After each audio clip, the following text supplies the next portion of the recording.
Times in our history we have had massive reactions to all those.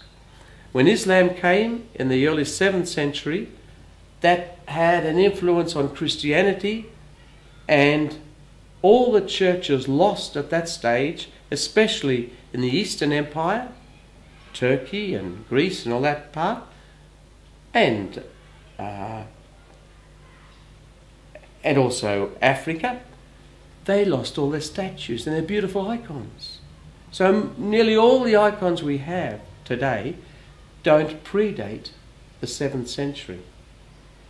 And then, if we go to Europe in the 16th century, the Protestant Reformation, I was recently in Holland, and in the great churches of Breda and Amsterdam, there are no statues. There's no beautiful paintings. They were all taken down in the year 1566 with the iconoclastic revolt. Iconoclasm is smashing in icons. Iconoclasm, smashing icons and images. Some people say that with the Second Vatican Council, some beautiful churches lost all their statues and so on, because there's a bit of iconoclasm at that period. I'll leave that to you to look upon. But the whole thing in Islam and Judaism and in our faith is we're not to fall into idolatry. We're never to fall, because it's the primary sin, into anything, believing in anything which isn't God. God, who is the unknowable, all love, but we can so easily substitute something for God.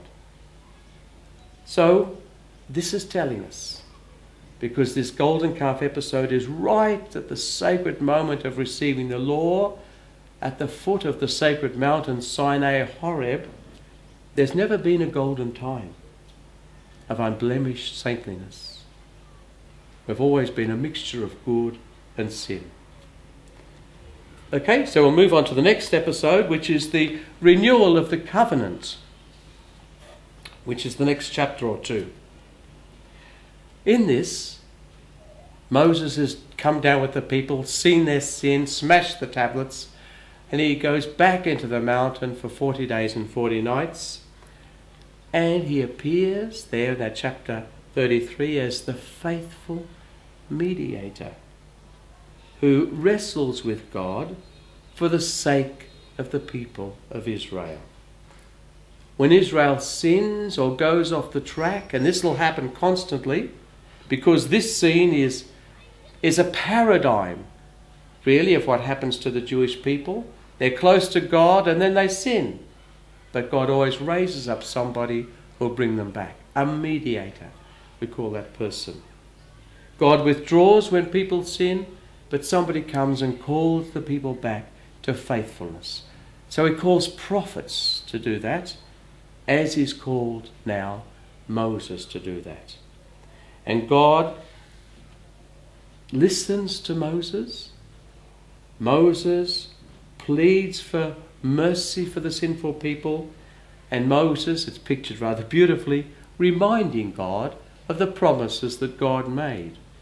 Of course, God doesn't need reminding of that and all of that, but it's just the beautiful power that a mediator has on us, what this book is telling us. And beautifully it's pictured that this intimacy between God and Moses is so strong. Yahweh would speak with Moses face to face, as a man speaks with his friend. Very beautiful. And of course, as we all read this and see Moses on the mountain talking to God, we know that Jesus is the mediator between us and God. Jesus talks so intimately to God all through his life. We often see Jesus at prayer. And on the holy mountain of Tabor, God beautifully says to all of us, "This is my beloved Son. Listen to him. He is the mediator. He'll bring you to me."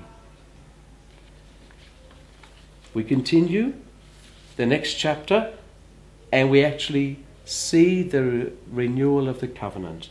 God gives Moses, he writes with his finger on the 2 tablets that Moses brings, and he brings them down and gives them to the people.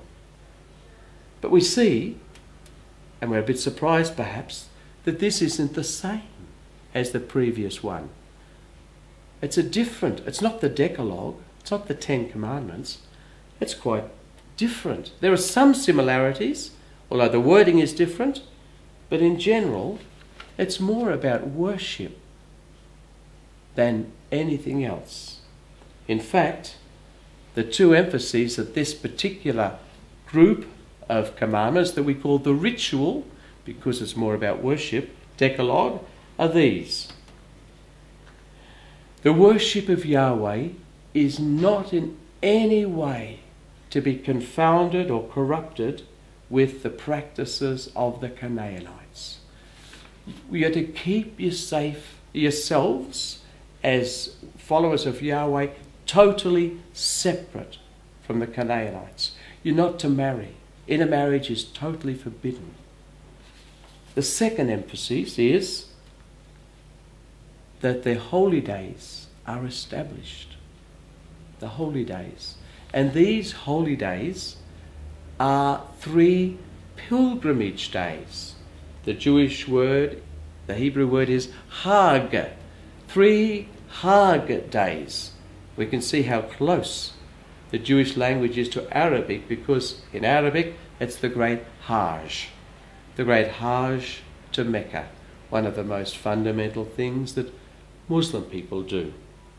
So these 3 days are already, as you would know, found in the covenant code, back in that before the golden calf episode. I'd just like to spend a moment or two on these 3 particular pilgrimage days.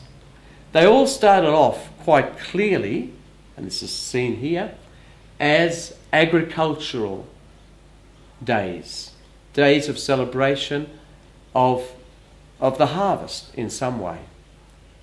And so we've got to imagine now, this is when the Jewish people are back in the Holy Land, they've settled, they're growing their crops, they're living with all the Canaanites, the Hivites and all of that. They're there back in the Promised Land. The first of these is an early spring gathering, when they harvested the barley. That's called the Festival of Unleavened Bread. We know that already. The second of these is in late spring.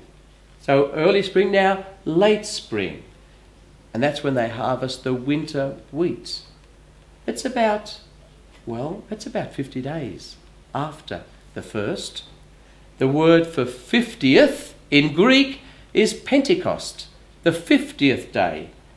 And this second feast is often called the Festival of Harvest, and later the Festival of Weeks. And the reason it's called the Festival of Weeks, because it is 50 days after the early spring festival, the Exodus celebration, the Passover celebration. 7 by 7, 7 days in a week, 7 weeks. The Festival of Weeks is 49 plus 1 is the 50th day. And then the third great pilgrimage is called the Festival of Ingathering.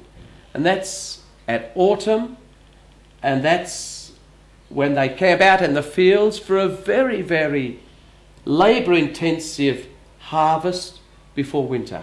And so it's autumn. And that becomes called eventually the Festival of Tents or Booths. Because, well, that's when they lived out in tents for a while they were harvesting.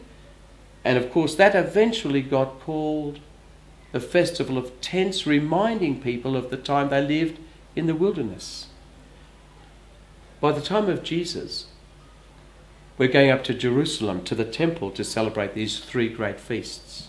The Feast of Passover, the Feast of Pentecost, and the Feast of Tents, sometimes called Tabernacles, the Feast of Tabernacles in Jesus' day, the Feast of Tabernacles. The Feast of Passover